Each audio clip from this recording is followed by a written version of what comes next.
नवीन की पढ़ाई पूरी हो चुकी थी। पिता रिटायर्ड थे और बहुत धार्मिक विचारों के थे।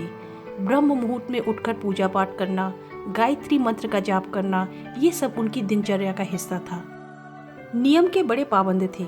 दुनिया चाहे इधर की उधर हो जाए, पर नवीन के पिता पूजा पाठ और मंत्र जाप कभी नहीं छोड़ते थे। नवीन सारा दिन आवारा दोस्तों के साथ घूमता फिरता, खाता पीता, सो जाता। अपने पिता को पूजा पाठ करते देख वो बहुत हंसता। उसके पिता उसे रोज समझाते, बेटा, जीवन में नियम अनुशासन का होना बहुत जरूरी है और पूजा पाठ मंत्र जाप से मन शांत रहता है, गलत चीजों की तरफ मन नहीं जाता। इसीलिए नियमित ध्यान पूजा जरूर किया करो। ये जो तुम सारा सारा दिन दोस्तों के साथ आवारागर्दी करते हो ना, एक दिन इन्हीं चीजों के लिए बहुत पछताओगे। मेरी बात याद रखना। लेकिन नवीन ने मानो पिता की बात न सुनने की कसम खा रखी थी।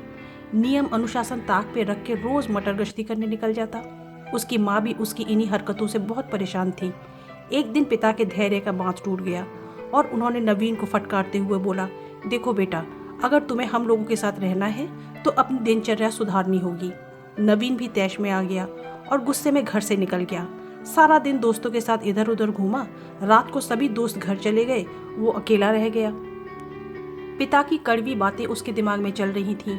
वो उन्हीं बातों को सोचते सोचते एक पार्क में आ गया और वहां बेंच पर लेट गया। थोड़ी ही देर में उसे नींद आ गई। अचानक उसकी आंखें खुल गईं।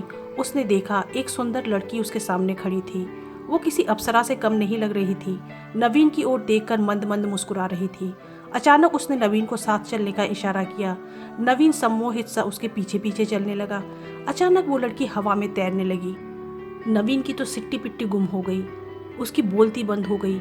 आंखें फटी की फटी रह गई। चारों तरफ नजर दौड़ाई तो देखा वो कब्रिस्तान में है। अचानक उस लड़की ने उसका गला कस के दबोच लिया। उसकी सांसें बंद होने लगी और वो छटपटाने लगा।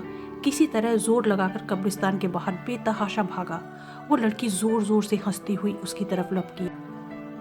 नवीन घबराकर एक पत्थर से टकराकर लड़खड़ाया। तभी किसी ने उसके गाल पर कस के एक तमाचा मारा। नवीन ने देखा सामने उसके पिताजी खड़े हैं और उस लड़की की आत्मा गायब थी। पिता ने डांटते हुए कहा, तुम बच्चों को जरा भी जिम्मेदारी का एहसास नहीं। जरा सा डांट क्या दिया, घर छोड़कर चल दिए।